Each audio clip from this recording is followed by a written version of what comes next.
Good day, ladies and gentlemen. Welcome to the show here on this Sunday, November 17th, 2024. Thank you for tuning in. A lot going on out there. I was thinking about some things, going through my mind this week.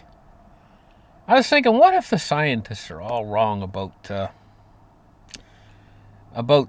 life in the universe? What if they're all wrong about it? It's their starting point, is what I was thinking about. They think that life developed here on Earth about 6 million years ago. And through an evolutionary process. This is what they believe. But the universe, they know that it's distance from one side of it to the other. They know that it's like a 13.5 or 14 billion light years it takes light to reach us from these farthest galaxies. So they know the universe they know the distance, and they equate it to time.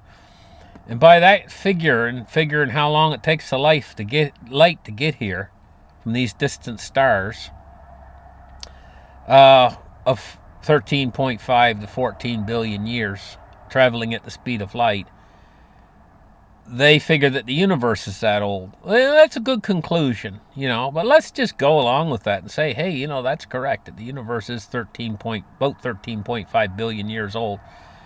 Why would evolution have waited until the last 6 million years in that 13.5 billion years? Why wouldn't it start from the very beginning, the evolutionary process? And they have stages which they evaluate life. It's a K scale. It's 1, 2, and 3 in the K scale. So the first one in the K scale is a planet that develops life to the point where it reaches a technological advancement where it can harness all the energy on that particular planet. That's 1 on the K scale. On the planet that they live on, they can harness all the energy, all the sunlight that comes down, all the wind, all the ocean, power from the oceans, everything. They're 1. And then 2 on the K scale is a planet that can harvest all the energy of their particular solar system using things like what's called a Dyson sphere around the particular sun that's in their solar system, to harness all the energy of their sun.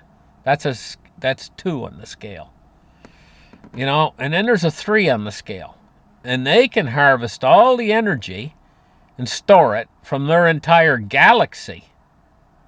So their technological advancement would be extremely great. But they stopped at that.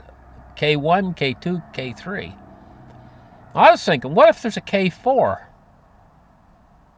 And what would they be able to do? A K4. Well, I conceive that a K4 civilization can create universes, can create them mathematically, can create an entire universe, kind of like a simulation. And the vast amount of energy it would take to turn, because energy equals mass proportionately. That's what the whole thing is, E equals mc squared. So K4 is something that's not listed out there.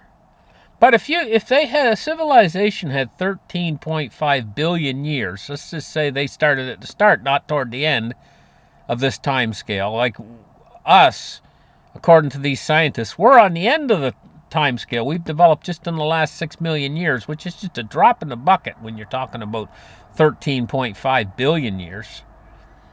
Basically, what I'm saying is there might be civilizations out there that are so far ahead of us. They developed much earlier in the formation of the universe, and they've had billions and billions of years to develop technology, unlike us, which we've only had a very short period of time. In fact, we really got started probably in the 1800s. you know just a couple hundred years of technological development. I mean, 200 years ago, we were riding around ox carts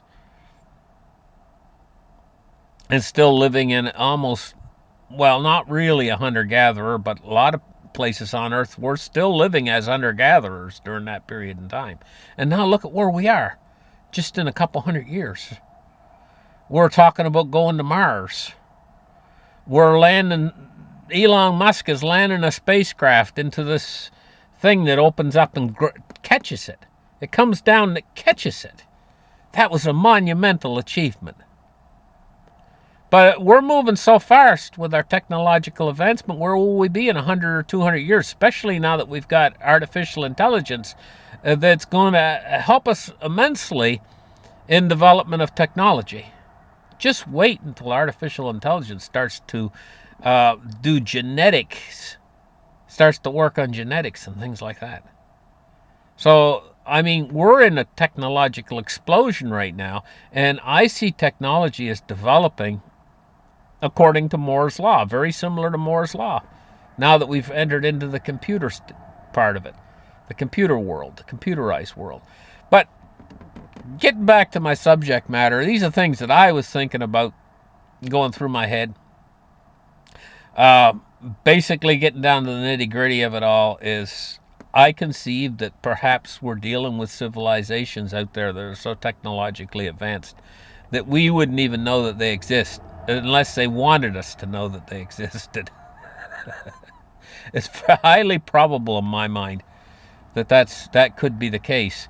Now, Ukraine war is not over. Russia's grinding deeper into Ukraine after 1,000 days of this grueling war. It says nearly 3 years later, the outlook is again grim as Russia is expanding huge amounts of weaponry and human life to make small but steady territorial gains to nearly 1/5 of Ukraine it already controls. So they control 20% of Ukraine right now. Now they're going to try to bring peace, but it's Trump. I already can tell you guys the policy is a stick and a carrot. If they don't take the carrot, he's going to hit them with the stick, and hit them hard, whack them hard. And that's the thing that's going on here. I've heard talk Trump, if things don't go well, with trying to arrange peace and whatever, that Trump's going to weaponize Ukraine to the full extent of what they can do. I mean, that's what I've heard. I don't know if that's true or not. But Russia is marching massive attacks right now on Ukraine. They're targeting the energy infrastructure. This has just happened. Explosions heard across Ukraine, including Kiev and part of Odessa.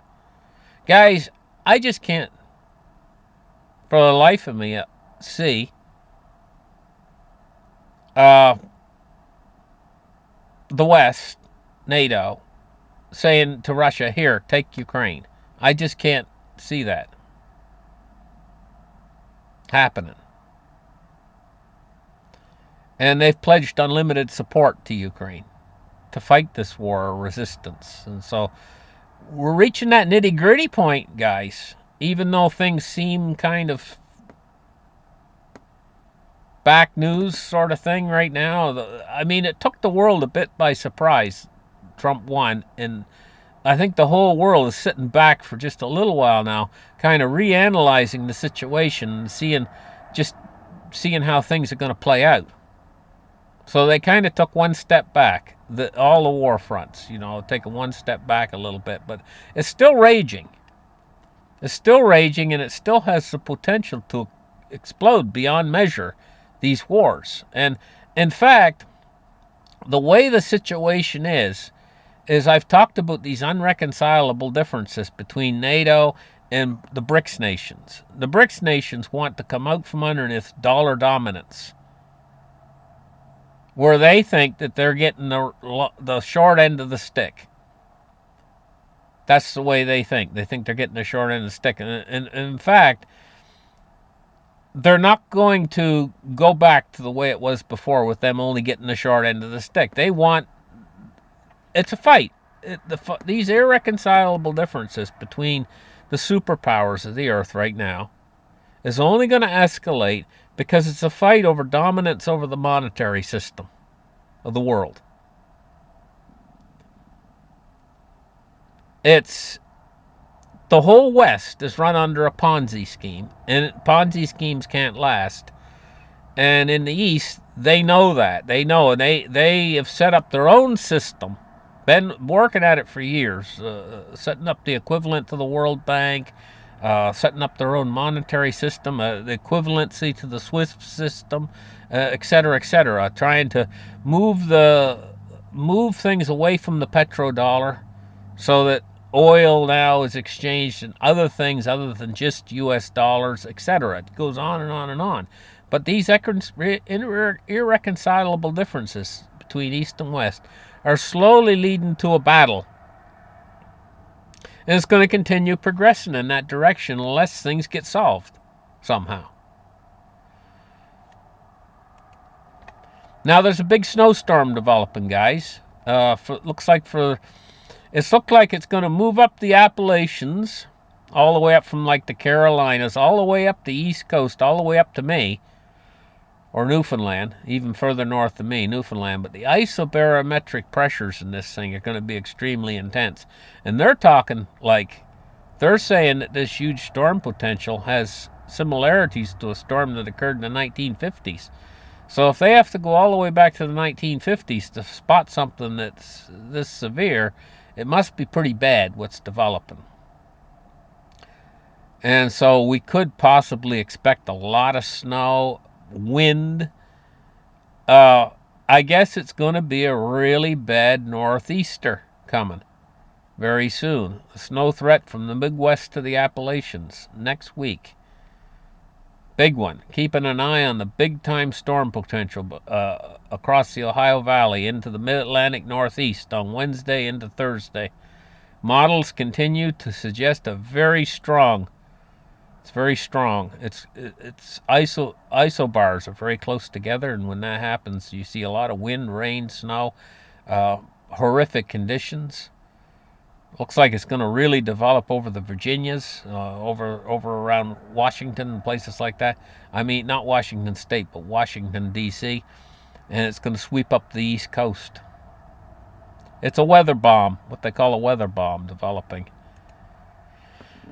You know, they're talking about in California, to switch the subject, they're talking about in California right now that they're going to crack down on the homeless. They're talking about approving drug testing for welfare recipients in California. And I guess if they don't pass their drug test, they're going to not receive any money. It says the country would be able to deny payments in instances where recipients do not comply.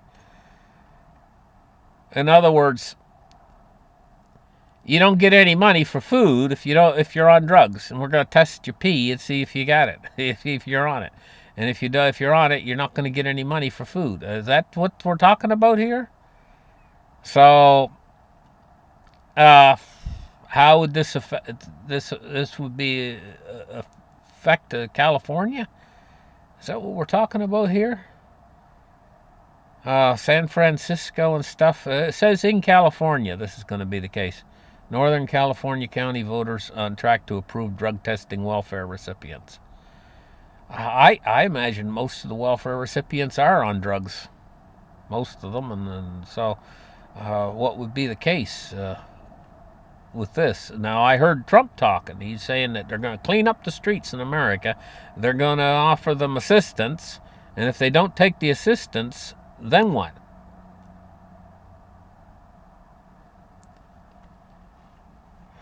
We're going to have to see how this shapes up, because this country has turned into it's turning into a welfare state because they're doing away with the middle class.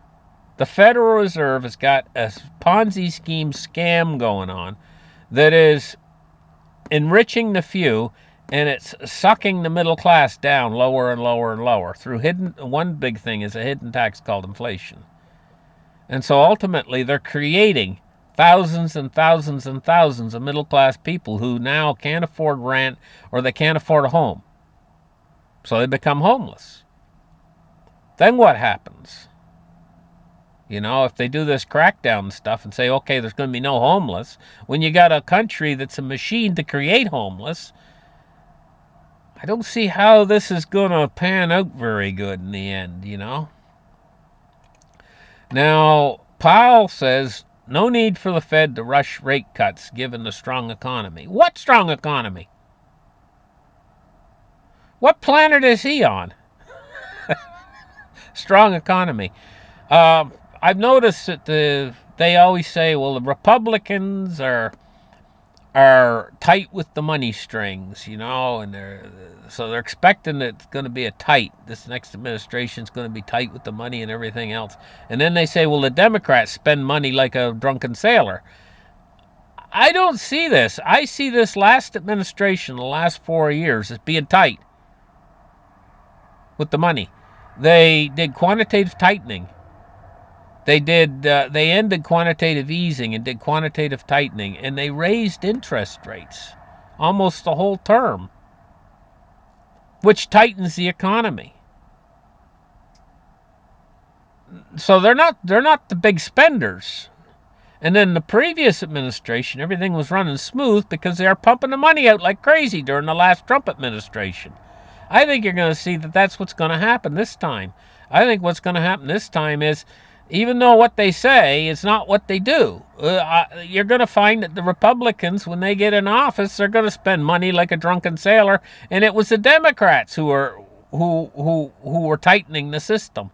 And I think you'll find interest rates drop down to zero again during this next 4 years if they don't get rid of the Fed entirely. You know, so where are we going with all this? Inflation. That's where we're going, ultimately. And it's going to take a little bit for this administration to get in office and start enacting their policies and everything. Let's say 6 months from now. Right? It's going to take that length of time before we're going to see it start to really affect the prices of dollar alternatives. You know, dollar alternatives like cryptos, gold, silver, and stuff like that. And they're going to move up to keep up with inflation. They will keep up with inflation. What does that mean? It means, say you got 1 ounce of silver right now. Okay, what can you buy with that? Say you sold that ounce of silver for, I don't know, say $32, and you took it to the grocery store, and what you could buy with $32. Well, probably in a year or two from now, silver will be $50. And say you sold that same ounce of silver for $50 instead of 32. You'd be able to buy the same amount of stuff. But if you kept it in your dollar, what would you be able to buy? 25 or 30% less. You wouldn't be able to buy. Because the inflation's going to rot that away if you stay in the dollars. And so this is something that has been in progress for over 100 years now. You know, it's the old analogy that they could buy a nice man's tailor-made suit back in the day, like 100 years ago, for an ounce of gold. And now you can still do the same thing. You can still buy a tailor-made suit for an ounce of gold. And so it's kept up. But what about what an ounce of gold was worth back then, like, say, back in 1912 or something like that? What was it worth? It was only like, I can't remember what it was worth, but it wasn't worth like it is today. It wasn't worth thousands. It was only worth maybe, what was it, like $20 or something back then? And you could buy a tailor-made suit for that. So look at what happened to the dollar between then and now. Because $20 ain't going to buy you a tailor-made suit now. I mean, it's going to cost thousands. But an ounce of gold is worth thousands. So there you go. It shows how it keeps up. It keeps up with inflation. It's going to continue to do so because these processes that are in place that cause this to happen are still in place and they're continuing. You're going to find, if you measured inflation, you're going to find that going back a few years ago when I was doing my show, silver was like $13, $12 or $13. And what you could purchase with it, exactly the same as what you could purchase with the 32 or whatever it is now. It's exactly the same amount of stuff you can purchase. So stuff's doubled in price since back then. just in the past few years since I've been doing my show.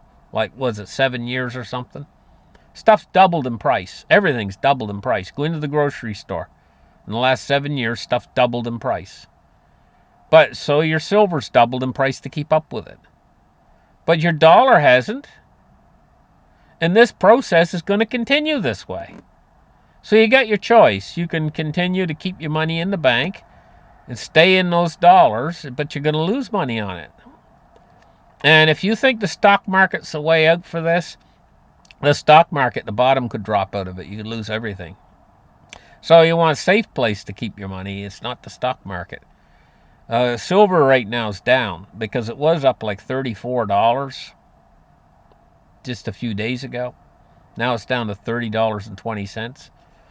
I think they've kind of overcooked it a little bit right now. So I'm expecting it to rebound a little bit pretty soon here.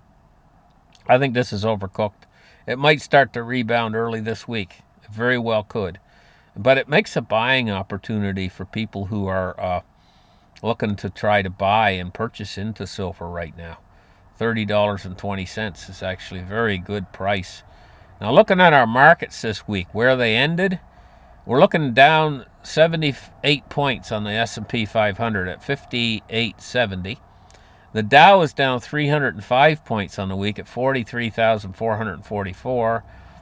We're looking at crude oil down to 66.95. It's down $1.75 on the week.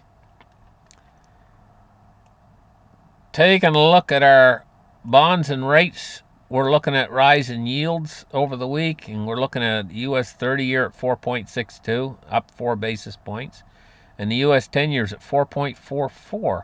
It's up 2.5 basis points. And finishing off with our U.S. dollar index at 106.67, and my lands, the dollar is riding high right now.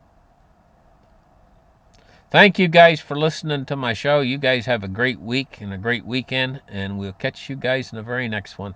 Bye-bye.